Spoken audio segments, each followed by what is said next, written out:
అందరికీ నమస్కారం. మా కాలజ్ఞాన్ ఛానల్కు స్వాగతం. ఈరోజు క్లాస్లో మనం సర్కిల్స్లో కొన్ని 2 మార్క్స్ ప్రాబ్లంలో ఇంపార్టెంట్ ప్రాబ్లమ్స్ చేద్దాం.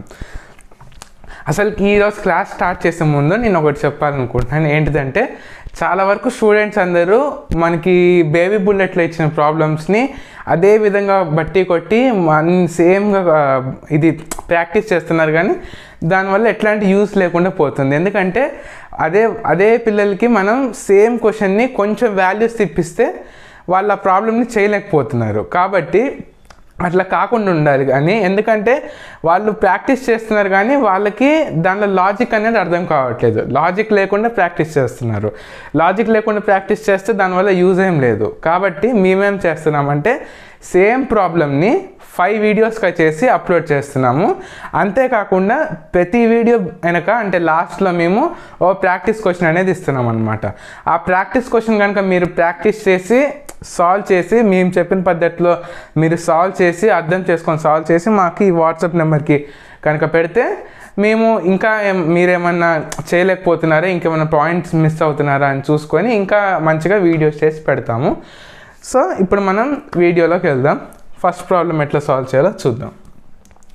Okay, find the card of the contact of the point 1, 1 to the circle x square plus y square is equals to 9.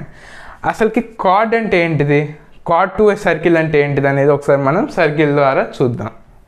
ఇదిగోండి సర్కిల్ ఉంది, సర్కిల్కి మామూలుగా సెంటర్ ఉంది. ఇప్పుడు దీన్ని మనం దాని ఈక్వేషన్, సర్కిల్ యొక్క equation x square plus y square is equals to 9 అనేది మన క్వశ్చన్లో ఇచ్చారు. అసలు కార్డ్ అంటే ఏంటిది, సర్కిల్ ఒక పాయింట్, ఈ పాయింట్ నుంచి ఏదైతే లైన్ అనేది పాస్ అవుతుందో దాన్ని మనం కార్డ్ అంటాం అనమాట. ఇదిగోండి ఇప్పుడు ఈ లైన్ ఉంది కదా, ఈ లైన్ అనేది ఇట్లా పాస్ అవుతే దాన్ని మనం కార్డ్ టు ఏ సర్కిల్ అని అంటాం అనమాట. ఇదిగోండి ఇప్పుడు ఈ పాయింట్, ఆ కార్డ్ యొక్క పాయింట్ మనకి P1, 1 అనేది క్వశ్చన్లో ఇచ్చాడు. Though the equation of the chord of contact at P to the circle is, ఇప్పుడు దీన్ని కాంటాక్ట్ అవ్వకుండా వెళ్తున్న లైన్ని మనం కార్డ్ అంటాం అనమాట. ఇప్పుడు అసలుకి ఈ ఫార్ములా ఎందుకు యూజ్ చేస్తారంటే మనకి సర్కిల్ యొక్క పాయింట్ అంటే ఈ కార్డ్ ఇంకా సర్కిల్ యొక్క పాయింట్ ఎక్కడైతే ఇంటర్సెక్ట్ అవుతాయో ఇంకా మనకి సర్కిల్ యొక్క ఈక్వేషన్ ఇస్తారో అట్లాంటి కేసులో మనం ఈ ఫార్ములా యూజ్ చేసి ఆ లైన్ యొక్క ఈక్వేషన్ అనేది కనుక్కుంటాం అనమాట. సో ఇప్పుడు ఈ క్వశ్చన్ని మనం ఈ ఫార్ములా యూజ్ చేసి ఒకసారి సాల్వ్ చేద్దాం. ఇవ్వండి ఇప్పుడు the given equation of a circle, ఇప్పుడు మనకి సర్కిల్ యొక్క ఈక్వేషన్ ఇచ్చాడు x square plus y square is equals to 9. x square plus y square is equals to 9. అసలు general equation of a circle ఏంటిదో దాని ఫార్ములా ఇక్కడ రాద్దాం. ఇదిగోండి general equation of a circle is x square plus y square plus 2gx plus 2fy plus c is equals to 0. ఇప్పుడు మనం ఈ రెండు ఈక్వేషన్స్ని ఒకసారి కంపేర్ చేసి చూద్దాం. ఇప్పుడు మనం ఈ రెండు ఈక్వేషన్స్ సిమిలర్గా ఉన్నాయి కాబట్టి మనం ఈ రెండు ఈక్వేషన్స్ని ఒకసారి కంపేర్ చేసి చూద్దాం. సో మనం కంపేర్ చేస్తే ఇక్కడ x స్క్వేర్ ఇక్కడ x స్క్వేర్ మనకి సేమ్ ఉంది, ఇక్కడ y స్క్వేర్ సేమ్ ఉంది. కానీ మనకి జనరల్ ఈక్వేషన్ ఆఫ్ సర్కిల్లో ఇక్కడ 2gx ఉంది, కానీ క్వశ్చన్లో ఇచ్చిన ఈక్వేషన్కి మనకి అసలుకి x టర్మ్ అంటే ఈ x టర్మ్ అనేది లేదు. కాబట్టి మనం ఆ రెండింటిని ఈక్వేట్ చేస్తే మనకి 2gx ఈజ్ ఈక్వల్స్ టు 0 అవుతుంది.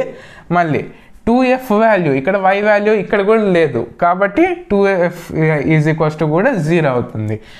ఇక్కడ 9 కనుక ఇటు సైడ్కి తెచ్చుకుంటే ఈజ్ ఈక్వల్స్ టుకి ఇటు సైడ్కి తెచ్చుకుంటే మనకి అది -9 అవుతుంది. కాబట్టి మనకి c వాల్యూ ఎంత వస్తుంది, -9 వస్తుంది. c value is equals to -9 అనమాట.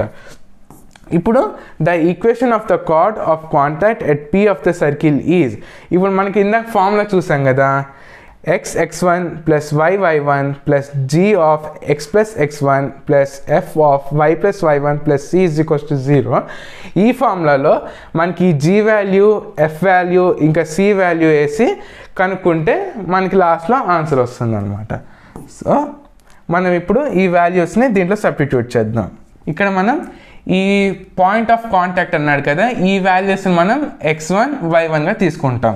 సో ఇప్పుడు ఎక్కడెక్కడైతే x1 y1 అనే వాల్యూస్ ఉన్నాయో అక్కడ 1 వాల్యూని మనం సబ్స్టిట్యూట్ చేసుకుంటే వెళ్తాం అన్నమాట. అప్పుడు మనకి ఇక్కడ x1 ఎంత 1 ఉంది కాబట్టి 1 వేసాం. ఇక్కడ వైగానే ఉంటుంది, మళ్ళీ y1 వాల్యూ ఎంత ఉంది 1 ఉంది, అప్పుడు y ఇంటూ 1 ప్లస్ ఇప్పుడు ఇక్కడ ఏముంది g of x plus x1. g value ఎంత మనకి 0 వచ్చింది, 0 ఇంటూ x గానే ఉంటుంది. ఇక్కడ x1 వాల్యూ ఎంత వచ్చింది 1 ప్లస్ 1 ఇంటూ f వాల్యూ ఎంత మనకి 0, అప్పుడు 0 ఇంటూ వైగానే ఉంటుంది, y1 వాల్యూ ఎంత 1, so 0 into y plus 1. c value ఎంత మనకి, c వాల్యూ ఇక్కడ -9 వచ్చింది, -9 ఈజ్ ఈక్వల్స్ టు 0 అనమాట. ఇప్పుడు x ఇంటూ 1 x అవుతుంది, ప్లస్ y ఇంటూ 1 y అవుతుంది, ప్లస్ ఇక్కడ 0 నుంచి ఇది ఇంటూ చేస్తాం కాబట్టి ఇది కూడా మనకి 0నే అవుతుంది. ఇక్కడ 0 టు ఇది ఇంటూ చేస్తాం కాబట్టి అది 0 అవుతుంది. ఇక్కడ లాస్ట్లో మనకి మిగిలింది -9 కాబట్టి -9 ఈజ్ ఈక్వల్స్ టు 0. ఇది మనకి కావాల్సిన కార్డ్ యొక్క ఈక్వేషన్ అనమాట ఇది. సో నేను మీకు ఒక ప్రాక్టీస్ క్వశ్చన్ ఇచ్చాను, సేమ్ క్వశ్చన్ కొంచెం వాల్యూస్ మార్చి ఇచ్చాను.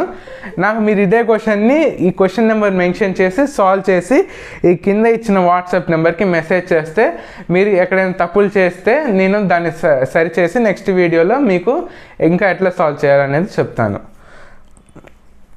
మీకు కనుక మా వీడియో నచ్చినట్లయితే మా కాలజ్ఞాన్ ఛానల్ని సబ్స్క్రైబ్ చేసుకోండి. Thank you.